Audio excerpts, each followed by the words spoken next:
আজকের সকালটা শুরু করলাম এই গোলা রুটি দিয়ে। দেখো সকালবেলা ঘুম থেকে উঠতেই দেরি হয়ে গেছে, দেরি চান দান করে সমস্ত কাজবাজ সেরে পুজো দিয়ে দেখি অনেকটাই দেরি হয়ে গেছে, প্রায় হচ্ছে 8:30টার কাছাকাছি।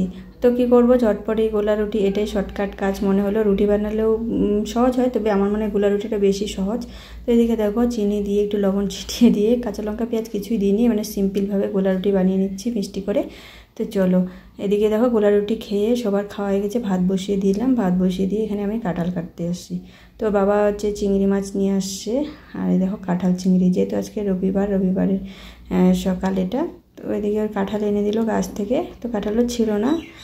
তো এদিকে সেদ্ধ ভাত বসিয়ে দিয়ে আমি হচ্ছে কাঁঠাল কাটতে বসে পড়েছি। আর এত ঠাটা পড়া রোদ কি বলবো তোমার, এখন প্রায় 9টার কাছাকাছি বাজে। আর এই সময় মানে দেখে তোমরা উঠানটা বুঝতেছো, মানে এতটা রোদ গরম, মাথায় ঘোমটা দিয়ে কিন্তু আমি কাঁঠাল কেটেছি। পুরো কাঁঠাল কিন্তু আমি এখানে বসে কাটতে পারিনি, অবশেষে আমাকে ছায়া যেতেই হয়েছিল।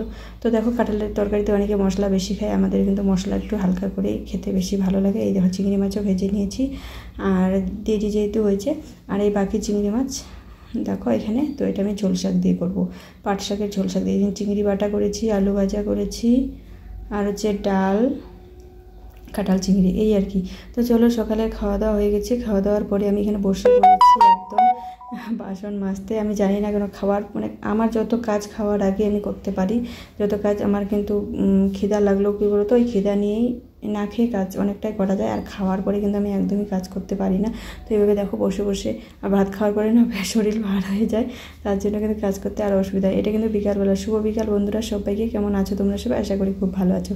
ভিডিওটা আমি শুরু করেছি সকালবেলা, কিন্তু তোমাদের জানালাম আমি শুভ বিকেল দিয়ে। তো এদিকে দেখো শাক পাতা তুলে নিচ্ছি। তো চলে এসেছি পালানে। তো পালানটা নিরাতে হবে, এখানে মিষ্টি কুমড়া পাতা, কচু পাতা, আর এই দেখো সেঞ্চি শাক, মানে ডাঙ্গার যে সেঞ্চিটা হয়, এত হয়েছে কি বলবো, আর সামলাতে পারলামই না। তো পুরো ওটা নিড়িয়ে দিবে, উঠিয়ে তারপর ডাঁটা পাট শাক বুনবে। তো যদিও ডাঁটা পাট শাক আমরা খাচ্ছি, কারণ ওই পাশে পালানে কিন্তু ডাঁটা বোনা আছে। আর পাট শাক যেখানে বেগুন ক্ষেতের ওখানেও কিন্তু অনেক ডাঁটা হয়েছে বড় বড়, কিন্তু ঘাস আছে। তো এখানে দেখো বর্ষার দিনে তো কিছুই থাকবে না, শুধু ভেন্ডি আর পাট শাকটাই থাকবে। তো কেমন লাগলো আমার এই ছোট্ট ভিডিওটা? যদি ভালো লাগে অবশ্যই লাইক কমেন্ট শেয়ার করে পাশে থাকবে।